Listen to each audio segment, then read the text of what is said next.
All right. So let's jump in. So last week we talked about, uh, we've been talking about our plan and our values. And this week last week we talked about laying hold of God, right? What does it look like to lay hold of Him? And this week we're going to talk about we lay hold of the treasure that God is. How do we then cherish that treasure? How do we hold it in high esteem?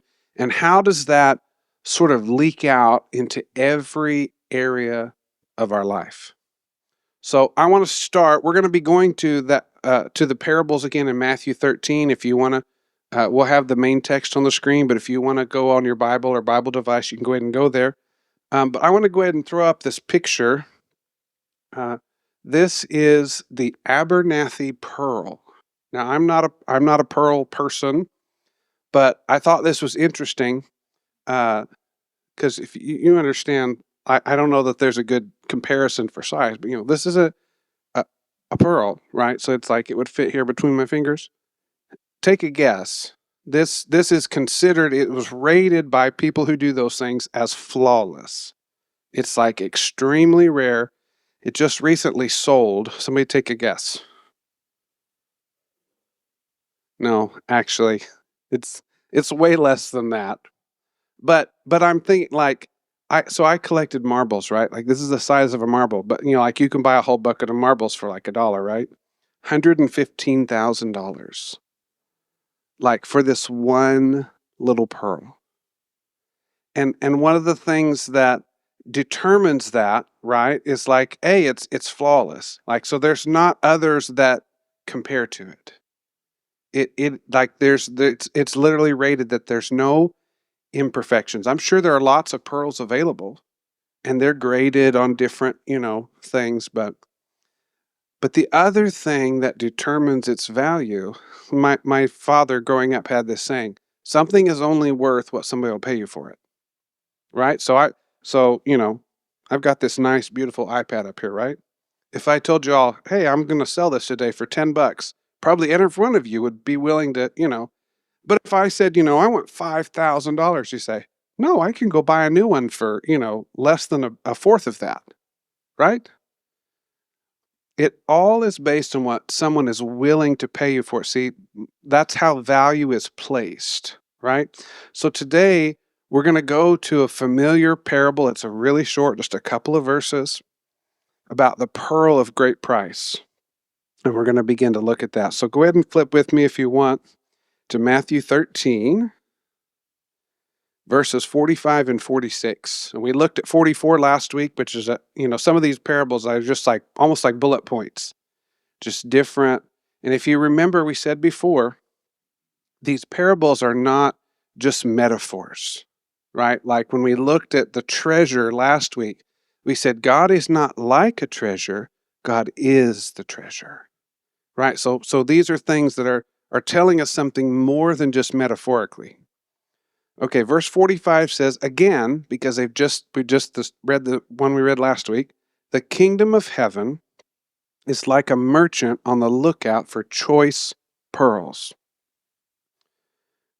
When he discovered a pearl of great value, he sold everything he owned and he bought it. Now, a couple of things I want to point out here. First off, for us in our culture, in our moment, choice pearls, this is someone who understands the grading system, right? Like, this is someone that, like, he can look at a pearl and see things that I would never see. You put a whole pile of them down on a table, I might not know the difference between one or the other. This is someone that's their life's work. And it's like he immediately recognizes the value. Now, I also just have to help us here with some language, because I'll be honest, when I hear the words great value, I think of a brand from Walmart, right? Or if my wife comes home and says, I've been to the Goodwill and I got a great deal or a great value. So I'm just pausing here because that's where my mind went, and I don't want us to miss the meaning. They're not talking about a bargain. They're not talking about They had a really good coupon because that's kind of our culture, right? Like we're looking for a discount. This is not a discount situation. This phrase that he discovered a pearl of great value means he discovered one of high value. Just like the Abernathy pearl that we looked at, like it's the one.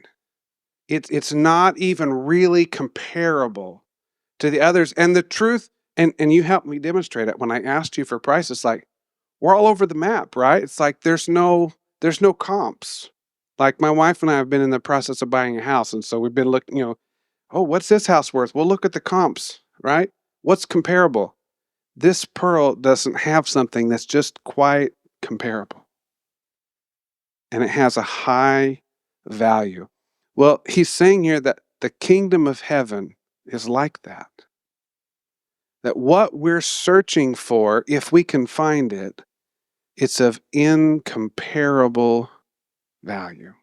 Like the value is so high and there's nothing to compare it to. This is one of the things that we want to do as a community of Jesus people located here in the Heights is we want to cherish what we value most. And that's what we're going to look at today. As just, again, as we talked about last week, laying hold of God. God is not just something to get, and then what do we do with him? Like, what do we do with this relationship? We cherish it. And that's what we're going to look at today. Based on the value and things, we want to cherish what we value most. And just to make this super practical, we've already experienced that some here this morning. As a community of Jesus people, we value interacting or engaging with God through the process of worship. It was often said in the early days of the Vineyard that if we're looking for the power of God, not power like the world defines it, right? But if we're looking for the power of God, it's found in his presence. Right? It's not achieved the way the world says it is. The power of God to make a difference, to change things, to redeem the world, to save our souls, to make us into people that look like him, that power is in his presence. And that's one of the places that we go. Worship is a place that we go where it's just us and God. Right? And yes, music is a great vehicle to help our scattered senses get recentered, but the music is not the focus. He's the focus. Getting in touch with, engaging with his presence and trying to find that place where it's just you and him in intimate relationship.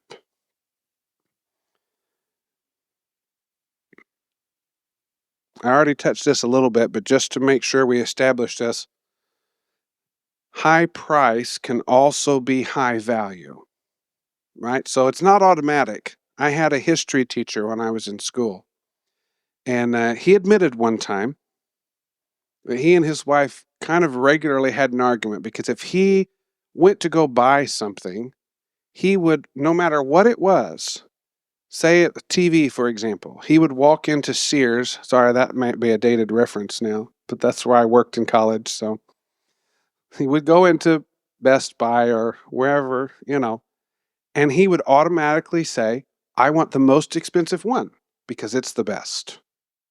Now, we know in the consumer electronics world, that's not necessarily true, right? But his philosophy, and he believed it with every fiber of his being. Whatever I'm going to buy, as long as I can afford it, I'm going to get the highest price one because that's the best. But the truth is that it can be true that sometimes the higher the price means higher the value. And this is what we see in this story with the pearl merchant, is that he sees this pearl and he recognizes the value is so high that it's worth selling everything that and you have to imagine, like, some of the other pearls he's collected they're not throwaways. They're probably pretty good. But he says the value is so high, it's worth paying this astronomically high price to get it. And in the same way, in the kingdom of heaven, if God is our treasure, if this intimate relationship that makes a real difference in our lives is valued the way that it should be, it's worth paying the cost of surrendering all of who we are to lay hold of it. Saying, God, I don't really have much that compares to what you're worth, but you have said that what you want is for me to give up my life. And it's worth paying that price because the value is there. In terms of the pearl example, God is flawless. Like, his value is beyond compare. We read that over and over again in the scriptures. Nothing compares to him. Like there's how many of you know that the devil is not God's opposite? Right? Like we can get, it's easy to get that idea, right? Because there's the whole idea of good versus evil and light versus darkness, and those realities are in play with the two different kingdoms, but the devil is not the opposite of God. There is no one who can rival God. No one can challenge him. No one can be compared to him. There's not even room in his category for some other created being to be there. He is beyond compare. And so that means that if I can have a relationship with someone that's in their own category, that created the heavens and the earth, that made all things good and right, and has since the fall been about the work of redeeming and putting things back the way they were made to be, then the value of that relationship is also beyond compare. Like, I don't even know how to state it, but the value that comes to me for having that relationship is just beyond. It's eternal, meaning that it stretches into time, and it's beyond what I could possibly think or imagine. Now, here's the key, because we know that it is easy, in one sense, to lay hold of the relationship. God said, I sent my son to pay the price so that I could have my kids back in relationship with me. And that's an open door. It's a free gift. Most, if not all of us in this room, have laid hold of that gift. We have a relationship with Jesus, but just laying hold of it is not enough. We need to cherish it. And one of the things that happens when we cherish it, when we constantly recognize the value and we press in, is that our life decisions begin to reflect that cherished relationship that we have with the Holy Spirit. That's where the rubber meets the road. That's where this begins to become practical. And we move from just saying, I've checked a box to know where I'm going when I die, to, no, I'm going to actually live a kingdom life now. I'm going to value this relationship with the Holy Spirit in such a way that it actually affects the day-to-day decisions that I make in my life. Now, I don't know what that looks like for you. You start wherever you're at, right? But my point is, for people who have laid hold of a relationship with God and are cherishing it and are trying to follow Him, it should look different than folks that are not doing that. And mercy triumphs over judgment. I'm not about condemn. Everybody is on their own journey, right? But it should look different. It should make a difference on not only what decisions we make, but how we make decisions. We're not going to go fully into this for sake of time this morning, but if you want to just jot down Mark 10, 17 to 22, it's the story of the rich young ruler. Now, I just want to touch over this briefly.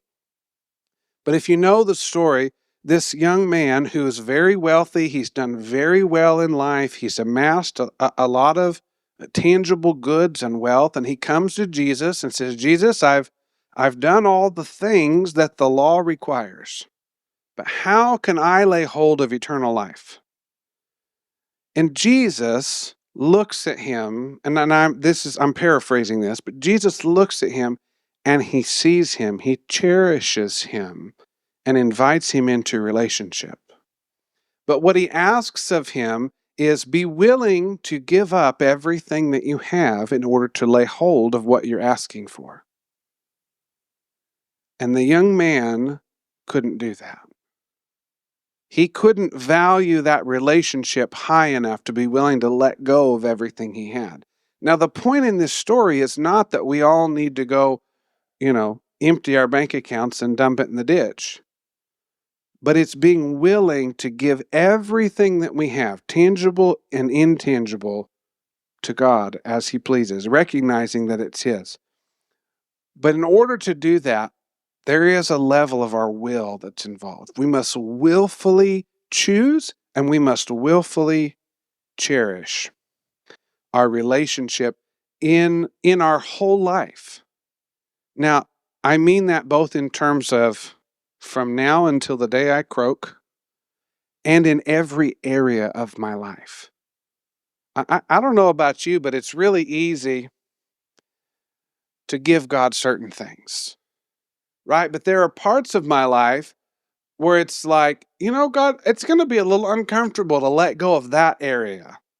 I'm kind of afraid, I'm just being honest here. I'm kind of afraid you might mess it up because it's kind of comfortable and I wouldn't mind just leaving that part alone. Am I talking to anybody? I know I'm talking to me.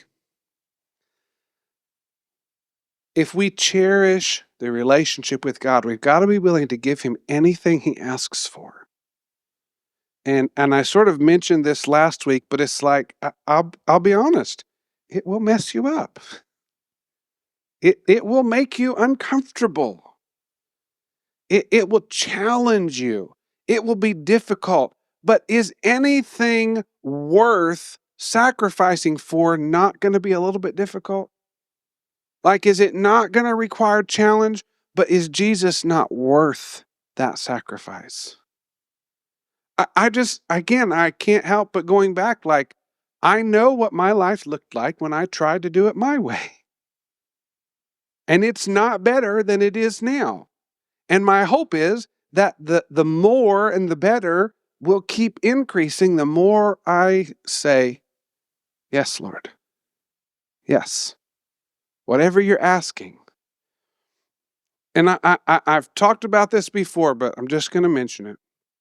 There may be specific times in your life. My wife and I have had at least 2, maybe 3, where to lay hold of what God has for us next, we've literally had to give up everything. I mean, talking like everything. And that doesn't always mean literally selling, although in one of those instances, we pretty much sold down to what we could put in a backpack. We've been there, right? But it's the willingness to let go. And friends, I'm right there with you that like that is a scary thing.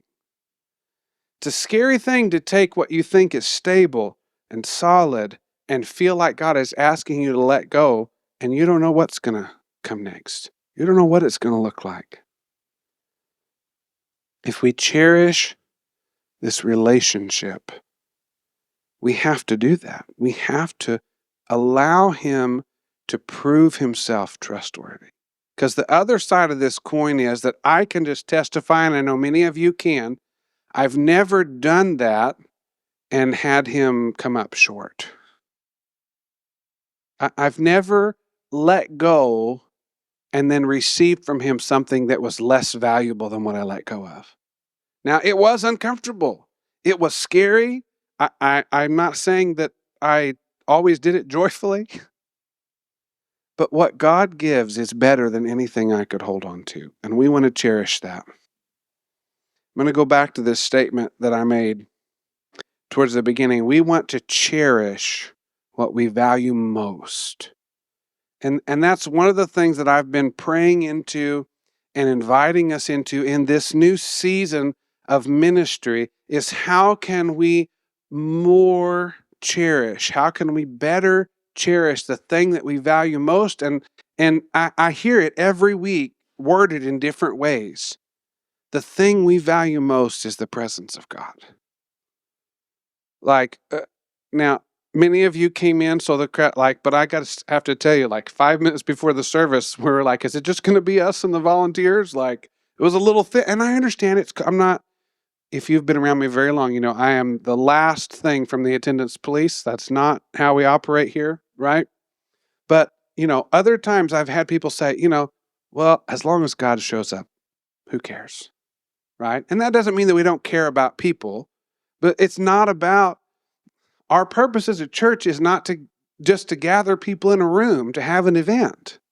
Our purpose is to meet with God, to have his presence invade our lives in a way that it makes a difference, in a way that it changes us. And so that's what we want to cherish. We see him do that every week when just like we did today as we come together and worship. And it also helps us cherish relationship with each other because as we have shared experiences with God, our relationships with each other grow. Back to our mission statement, that helps us build communities of hope. And communities of hope to me just looks like people with shared experiences that understand no matter what your circumstance looks like, there is a God of hope.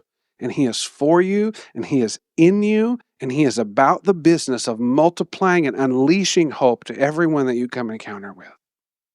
That's what we're here to do. We're not here to host a Sunday meeting just so we can say we gathered some people in the room and check some boxes.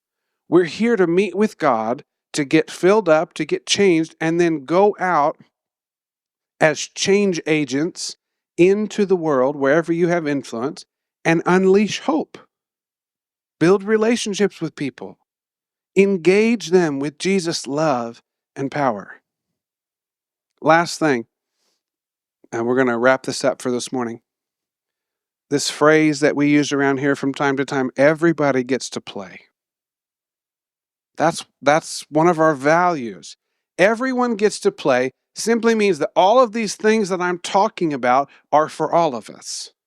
Not just for the pastors and leaders and whoever might have certain labels or titles. Those things are organizational, right? But they're not worth much in the kingdom scheme of things. Everyone gets to play means that no matter where you are in your life, you have the same spirit, and all that God is asking is a willingness, a yieldedness to be a change agent, to be a hope person that can go and unleash hope in the world. I don't have time to do this today, but I'm just going to throw this in or cast this as a vision for the future. One of the things we need to get better at, or that we're praying about how to structure and organize, is if all of that's true, because the other part of this saying is if everybody gets to play, then everybody deserves the opportunity to be trained or taught, right? So one of the things that we want to do, if you had time to go to Ephesians, it talks about equipping the saints for the work of ministry. I have appreciated the way many of you have commented, you know, hey, your preaching's a little better than it used to be. And I'm grateful for that, right? But my main purpose is not to just like inspire you so you feel good. I want to move towards equipping you so that you're prepared to do the work. And so we don't have time to develop that fully this morning, but when we talk about what's the plan, that's part of the plan. We want to be the kind of community and the kind of church where we equip everybody to do the work. Have you heard this idea or this phrase of giving ministry away? Because I'll be honest, there's always a temptation for a pastor or a leader, the person who might be holding the mic, to say, well, you know, I'll look good if I do most of it, right? Like if I go out and do whatever it looks like and I bring in the most people and, you know, and I give all of the ministry work, like you can, any person in this spot can make themselves seem more important. We want to push back against that by giving ministry away, by letting other people be involved, because we all have the same spirit. And if we get equipped and trained, then we can do it. All right?